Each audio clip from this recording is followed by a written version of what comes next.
వీళ్ళిద్దరూ చేసిన తప్పుల వల్ల తెలంగాణ సమాజంలో వచ్చి నెగిటివే ఇవాళ బీఆర్ఎస్ ఓటమిలో ప్రధానమైనటువంటి కారణం. సరే ఆ తర్వాత ఓడిపోయాక కేటీఆర్ కష్టపడుతున్నాడు, ఒప్పుకోవాలి. పార్టీని మళ్ళీ పునర్వైభవం తేవడానికి కష్టపడుతున్నాడు. కేసీఆర్ విరక్తి చెంది ఇంటికి పరిమితం అయితే పార్టీని నడిపించుకొస్తున్నాడు. కాబట్టి అతను కష్టపడుతున్నాడు.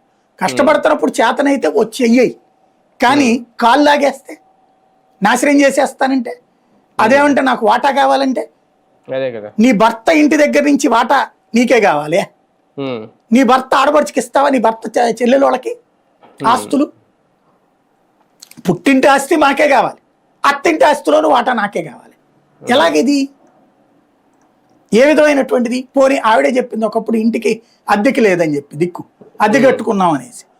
అట్లాంటిది వాచి 25 లక్షల రూపాయలు 30 లక్షల రూపాయలు పెట్టి యాండిచి సంపాదించింది.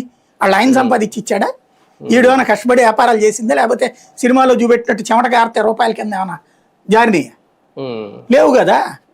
నిలువెత్తు దోపిడీ అన్న జనాలకు ఒక ఫీలింగ్ వచ్చేసింది. ఎక్కడి నుంచి వస్తుందని అందరూ అనుకున్నారు. లెక్కర కుంభకోణం తర్వాత ఆ కేసులు రేపు పొద్దున ఉండొచ్చు, ఉండకపోవచ్చు.